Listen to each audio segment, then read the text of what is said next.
Bab 22. Hukuman cambuk 20 kali. Di luar paviliun Xingchen, Molly sudah mengutus orang untuk memberi hukuman kepada Yun Ruoyue. Begitu wanita itu diseret ke halaman, beberapa pengawal mengikat tangan dan kakinya ke bangku. Lalu mereka membawa cambuk serigala yang biasanya digunakan untuk militer dan mulai memukuli Yun Ruoyue. Begitu terdengar suara pukulan dan cambuk mengenai tubuhnya, seluruh sosok Yun Ruoyue mengejang. Kulit dan dagingnya terkoyak. Lalu dia menjerit kesakitan. "Kalian tidak boleh memukulku. Aku adalah permaisuri. Cepat hentikan." Yun Ruoyue mengerutkan kening kesakitan dan merasakan punggungnya terbakar, seolah-olah sedang terbakar api. Molly menatapnya dengan dingin. "Permaisuri sudah mengejutkan Nyonya. Ini adalah perintah pangeran. Hamba dan yang lainnya tidak boleh melawan perintah. Lanjutkan." Begitu Molly memberi perintah, para pengawal sontak tidak peduli apakah yang mereka pukul itu adalah permaisuri. Mereka tetap mengayunkan cambuk dan mulai menghajarnya. "Molly, aku sudah mengingatmu. Kalau ada kesempatan, aku pasti akan membalas dendam ini." "Aw!" Sebelum Yun Ruoyue menyelesaikan perkataannya, terasa sensasi kesemutan yang menyayat hati. Cambuk demi cambuk itu memukul punggung, kaki, dan bokongnya dengan keras. Setiap cambuk penuh kekuatan, menusuk daging dan darahnya, serta meninggalkan bekas luka di tubuhnya. Pakaiannya tampak berlumuran darah dan sudah robek. Ada bekas darah yang mengerikan di seluruh punggungnya. Sakit sekali. Yun Ruoyue belum pernah dipukul seperti ini sebelumnya. Giginya bergemeletuk kesakitan dan akhirnya dia menggigit bibir dan memuntahkan darah. Rasa sakit yang menusuk hati ini membuatnya ingin menggigit lidahnya dan bunuh diri. Dia bahkan tidak sanggup melakukan perlawanan. Entah berapa lama sudah berlalu. Hukuman cambuk 20 kali ini akhirnya berakhir.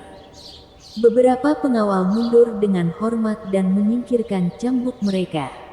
"Permaisuri, mohon maaf." Molly tidak tega melihat pemandangan ini. Adegan ini terlalu kejam. Namun, ayah permaisuri adalah musuh yang membunuh ayah pangeran.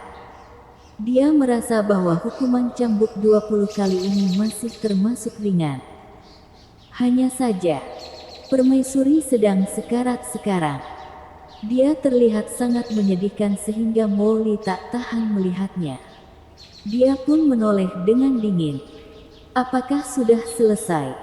Pada saat ini, suara dingin terdengar dari kejauhan. Molly segera memimpin para pengawal ke depan dan melaporkan kepada pria itu. "Pangeran, hukumannya sudah selesai. Permaisuri sudah dipukul 20 kali. Apakah dia sudah mati?" Dengan tangan di belakang punggung, sosok Chu Xuanchen yang tinggi tampak mendekati Yun Ruoyue dengan dingin. Yun Ruoyue memicingkan matanya. Dalam keadaan samar-samar, dia bisa melihat bayangan besar yang menutupi dirinya. Dia menggertakkan gigi, seraya mengangkat kepalanya dan berkata dengan kekuatan terakhirnya, "Berkatmu, aku belum mati." Dia pasti akan membalaskan dendam ini pada Chu Xuanchen suatu hari nanti. Dia bukan hanya akan membalas dendam, tetapi akan membalasnya puluhan kali hingga ratusan kali lipat. Kini, dia baru menyadari bahwa kehidupan di zaman kuno tidak sebahagia di novel dan sinetron, melainkan penuh dengan krisis dan bahaya. Ketika seseorang melintasi waktu untuk menjadi permaisuri, mereka akan dilayani dengan baik dan dimanjakan oleh suami yang baik. Sementara itu, Yun Ruoyue malah sangat malang dan dihukum cambuk. "Di saat seperti ini, kamu masih begitu keras kepala, Yun Ruoyue. Kamu jauh lebih hebat dari yang kubayangkan. Chu Xuanchen melangkah maju, lalu meraih dagu Yun Ruoiwei dan meremasnya erat-erat. Tindakannya itu hampir mematahkan rahangnya. Wajah yang sudah sembuh dari bekas luka ini memang sangat cantik. Sayangnya, Chu Xuanchen hanya ingin menghancurkannya. Yun Ruoiwei mengerang kesakitan, tetapi masih mengangkat kepalanya dengan keras kepala. Dia menatap Chu Xuanchen dengan mata dingin dan ekspresi tak kenal takut. Terima kasih atas pujiannya, Pangeran.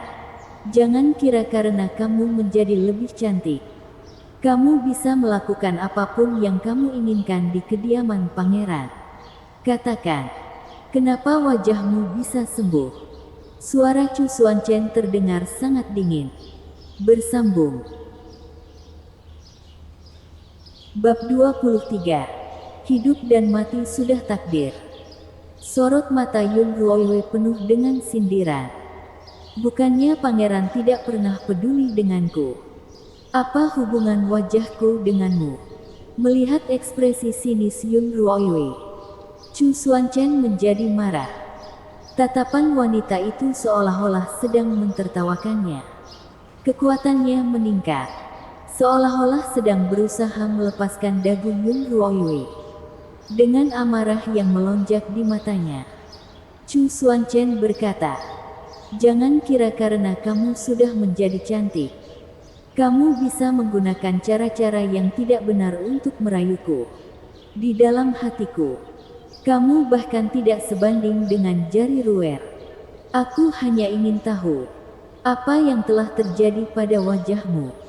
Apakah kamu masih adalah Yun Ruoiwei?" "Tentu saja aku adalah Yun Ruoiwei. Itu sudah pasti benar. Kalau mengenai racun di wajahku, aku menggunakan obat yang kubawa dari keluarga Yun untuk mengobatinya." "Kenapa, Pangeran? Apakah ini tidak boleh dilakukan?" Yun Ruoiwei tentu tidak boleh mengekspos rahasia bahwa dirinya memiliki ruang sistem. Itu sebabnya, dia hanya bisa menggunakan keluarga Yun sebagai tameng untuk menanggapi Chu Xuanchen. "Obat dari keluarga Yun? Obat apa? Aku ingin melihatnya." "Pil penawar racun. Aku masih menyimpan obat ini di kamarku. Ketika aku masih berada di kediaman Yun, orang tuaku sudah menggunakan pil ini untuk mengobatiku. Awalnya, ada racun di sekujur tubuhku.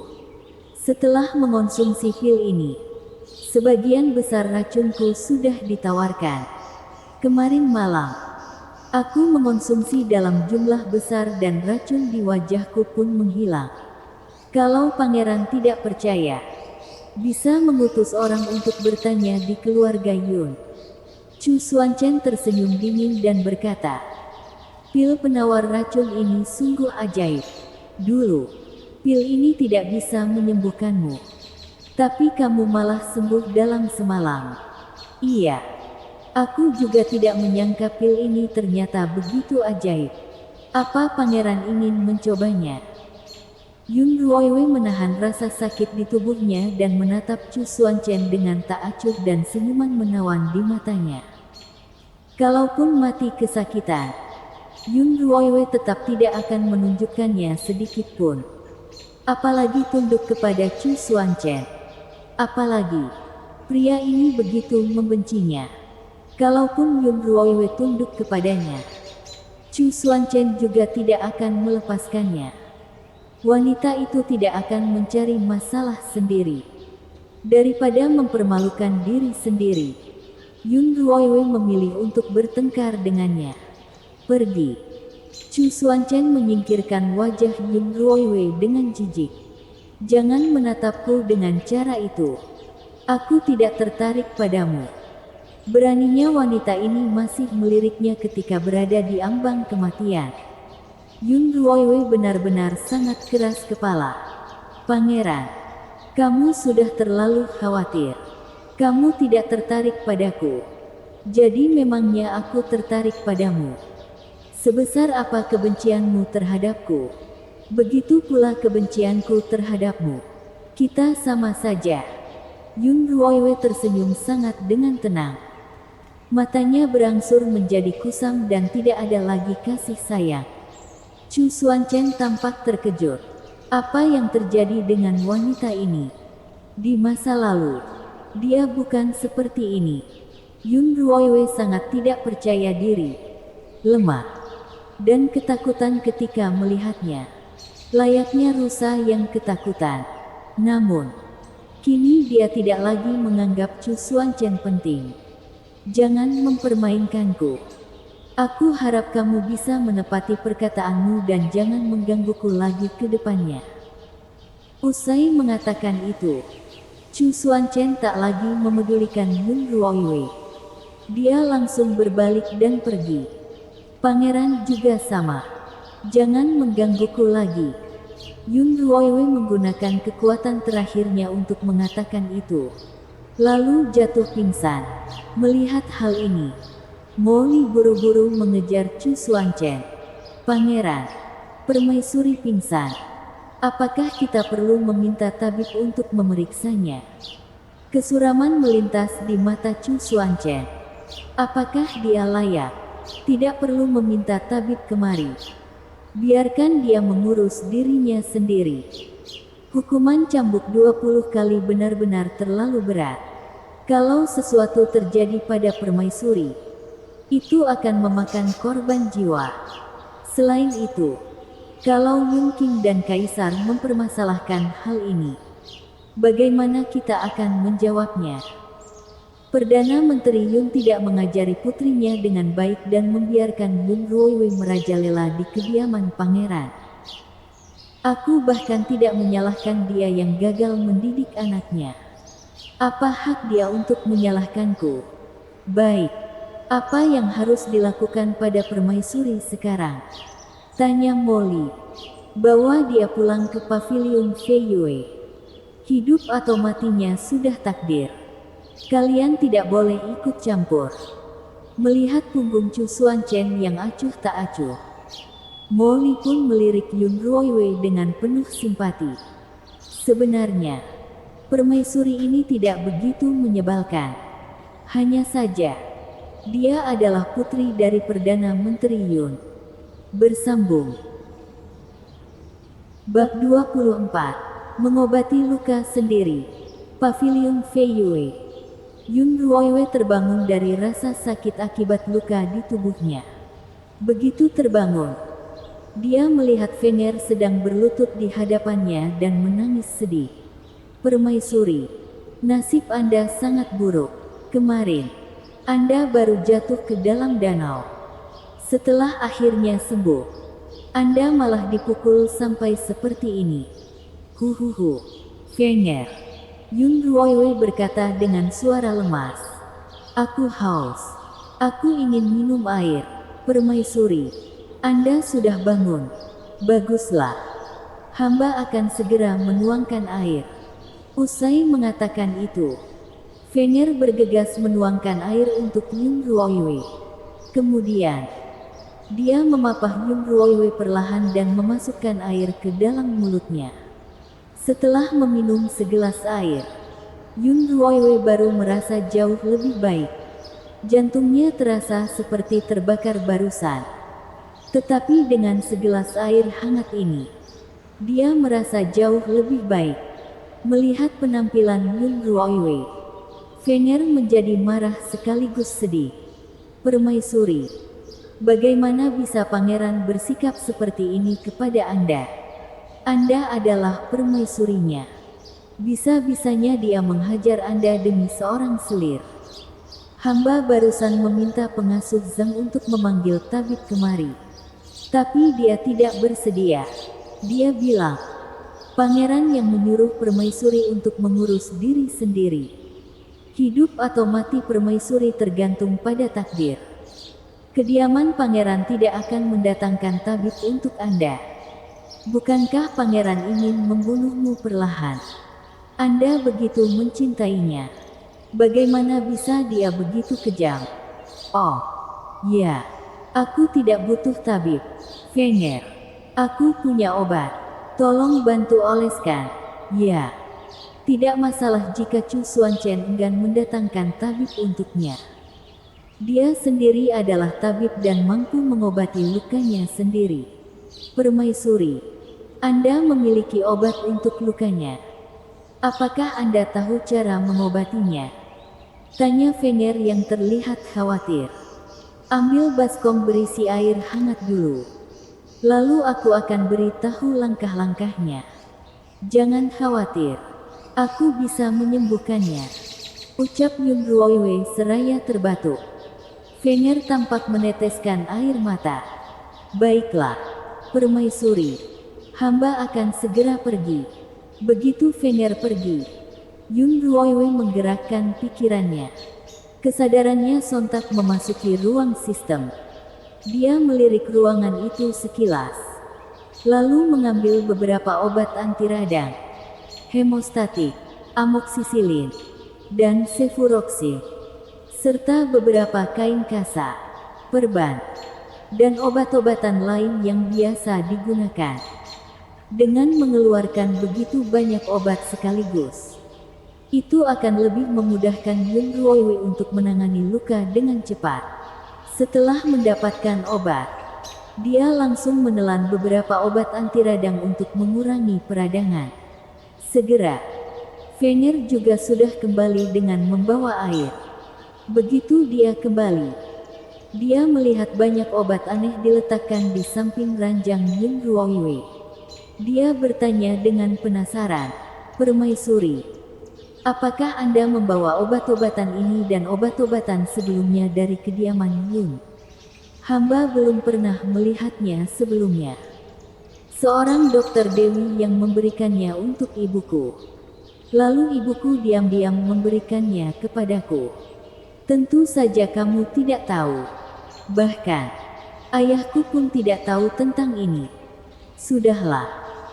Cepat bersihkan dulu lukaku dan oleskan obatnya selangkah demi selangkah sesuai dengan arahanku." Usai mengatakan itu, Yun Ruoiwei segera tengkurap di ranjang dengan patuh.